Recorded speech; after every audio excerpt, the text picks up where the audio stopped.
আসসালামু আলাইকুম রহমতুল্লাহ। সুপ্রিয় শিক্ষার্থীবৃন্দ, আশা করি তোমরা সবাই ভালো আছো।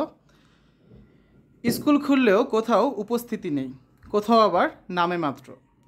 ঢাকার হাজারীবাগের একটি সরকারি প্রাথমিক বিদ্যালয়ে মোট শিক্ষার্থী 350-র বেশি, কিন্তু আজ মঙ্গলবার বিদ্যালয়ে এসেছিল মাত্র 4 জন শিক্ষার্থী।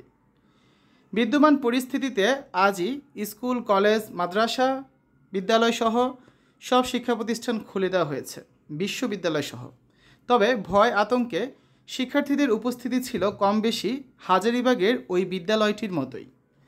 স্কুল খুললেও কোথাও উপস্থিতি নেই, কোথাও আবার নামে মাত্র।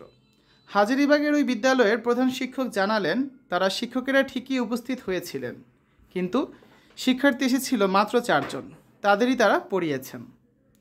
রাজধানীর উদয়ন উচ্চ মাধ্যমিক বিদ্যালয়ের একজন শিক্ষক জানালেন, তাদের বিদ্যালয়ের অফিস খোলা ছিল, শিক্ষকেরা উপস্থিত ছিলেন, তবে আজ ক্লাস হয়নি, আগামীকাল থেকে ক্লাস হবে। চাকরিতে কোটা সংস্কারের দাবিতে আন্দোলনের এক পর্যায়ে সংঘর্ষের ঘটনা ঘটে। এর পরিপ্রেক্ষিতে 17 জুলাই থেকে শিক্ষার্থীদের নিরাপত্তার কথা বিবেচনা করে অনির্দিষ্টকালের জন্য শিক্ষা প্রতিষ্ঠানের শ্রেণী কার্যক্রম বন্ধ ঘোষণা করা হয়। এরপর প্রথমে 4 আগস্ট থেকে 12 সিটি কর্পোরেশন ও নরসিংদী পৌরসভা বাদে বাকি সরকারি প্রাথমিক বিদ্যালয়ে ক্লাস শুরুর কথা থাকলেও সেটিও বন্ধ করা হয়। সরকারের পদত্যাগের এক দফা দাবির মুখে গতকাল প্রধানমন্ত্রীর পদ ছাড়েন শেখ হাসিনা। দেশ পরিচালনায় অন্তর্বর্তীকালীন সরকার গঠনের লক্ষ্যে আলোচনা শুরু হয়েছে।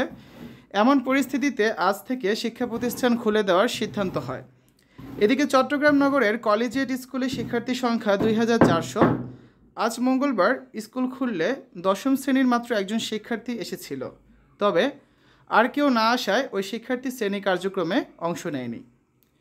স্কুলের প্রধান শিক্ষক মোহাম্মদ সিরাজুল ইসলাম বলেন, সড়কে গণপরিবহন নেই, সড়ক প্রায় ফাঁকা, মানুষজন বের হচ্ছে না। একজন শিক্ষার্থী এলেও সে ক্লাস করেনি, শিক্ষকেরা এসে বসে আছেন। এই শিক্ষা প্রতিষ্ঠানে একজন এলেও নগরের বাংলাদেশ মহিলা সমিতি বালিকা উচ্চ বিদ্যালয় ও কলেজের সকালের পালায় কোনো শিক্ষার্থী আসেনি।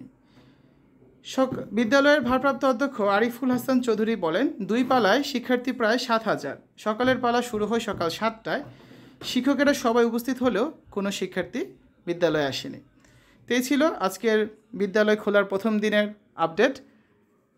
আজকে কোথাও তেমনভাবে ক্লাস হয়নি বললেই চলে, শিক্ষার্থীরা উপস্থিত ছিল না, কোথাও আবার নামমাত্র কিছু শিক্ষার্থী উপস্থিত ছিল। ধীরে ধীরে শ্রেণী কার্যক্রম আবার আগের মতো শুরু হবে, এবং তোমাদের ষান্মাসিক মূল্যায়ন সম্পর্কিত কোনো আপডেট যদি পাই তোমাদেরকে অবশ্যই জানিয়ে দেবো, চিন্তার কিছু নেই, ঠিক আছে? তো এই ছিল সর্বশেষ আপডেট নিউজ। ভালো লাগলে বন্ধুদের সাথে শেয়ার করতে পারো। আল্লাহ হাফেজ।